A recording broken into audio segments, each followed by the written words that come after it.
ಇಲ್ಲಿರ್ತಕ್ಕಂಥ ಕಲ್ಯಾಣ ಕರ್ನಾಟಕದಲ್ಲಿ ಬಹುತೇಕ ಕಾಂಗ್ರೆಸ್ನವರು ಈ ಒಂದು ಸರ್ಕಾರದಲ್ಲಿ ಶಾಸಕರಾಗಿದ್ದಾರೆ.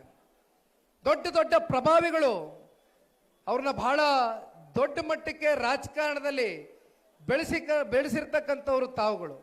ಆದರೆ ಕಲ್ಯಾಣ ಕರ್ನಾಟಕದ ನಿಜವಾದಂಥ ಕಲ್ಯಾಣ ಏನಾದರೂ ಇಲ್ಲಿಯವರೆಗೂ ಆಗಿದ್ಯಾ ಅಂತಕ್ಕಂಥದ್ದನ್ನ ಪ್ರಶ್ನೆ ಮಾಡಿದ್ರೆ ಬಹುಶಃ ನಾವು ನೀವು ಅಂದ್ಕೊಂಡ ಮಟ್ಟಕ್ಕೆ ಈ ಭಾಗದ ರೈತರಿಗೆ ವಿಶೇಷವಾಗಿ ಕಳೆದ ವರ್ಷ ಆದಂಥ ಒಂದು ಅನ್ಯಾಯ ಏನಿತ್ತು, ಬಹಳ ದಿನಗಳೇನು ಕಳೆದಿಲ್ಲ, ಹಲವಾರು ತಿಂಗಳುಗಳಿಂದ ಅಷ್ಟೇ ಅತಿವೃಷ್ಟಿ ಆಯಿತು.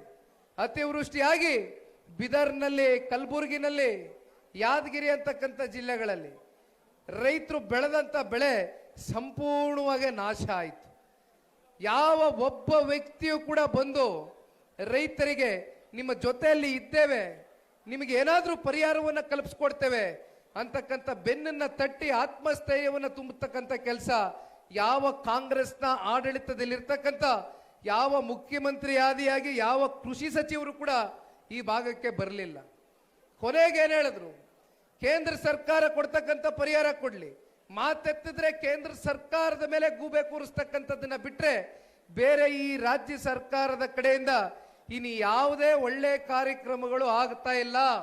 ಅದರಲ್ಲೂ ರೈತರ ಬಗ್ಗೆ ಅವ್ರಿಗೆ ಒಂದು ಕಿಂಚಿತ್ತು ಕಾಳಜಿ ಇಲ್ಲ ಅಂತಕ್ಕಂಥದಕ್ಕೆ ಕಳೆದ 3 ವರ್ಷದಿಂದ 2800ಕ್ಕೂ ಹೆಚ್ಚು ರೈತರು ಆತ್ಮಹತ್ಯೆ ಮಾಡ್ಕೊಂಡಿದ್ದಾರೆ.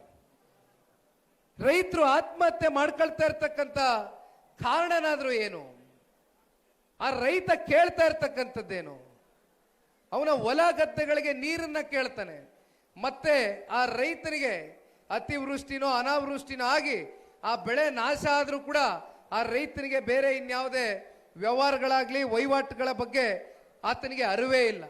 ಮತ್ತೆ ಇನ್ನೊಂದು ಬೆಳೆ ಬೆಳೀತಕ್ಕಂಥದಕ್ಕೆ ರೈತ ಸಿದ್ಧನಾಗ್ತಾನೆ. ಅಂತ ಒಬ್ಬ ರೈತನ ಕಾಪಾಡ್ಕೊಳ್ತಕ್ಕಂಥದಕ್ಕೆ ಇವತ್ತು ಈ ರಾಜ್ಯ ಸರ್ಕಾರ ಯಾವ ರೀತಿ ಒಂದು ತೀರ್ಮಾನವನ್ನು ತೆಗೆದುಕೊಂಡಿದೆ ಅಂತಕ್ಕಂಥದ್ದು ಪ್ರಶ್ನೆ ಮಾಡಬೇಕಾಗ್ತದೆ. ಒಂದ್ ಕಡೆ ಸನ್ಮಾನ್ಯ ಕುಮಾರಣ್ಣವ್ರ ಬಗ್ಗೆ ತಾವೆಲ್ಲರೂ ಮಾತನಾಡ್ತಾ ಇರ್ತೇವೆ. 2 ಬಾರಿ ಈ ರಾಜ್ಯದ ಮುಖ್ಯಮಂತ್ರಿಗಳಾಗಿದ್ರು.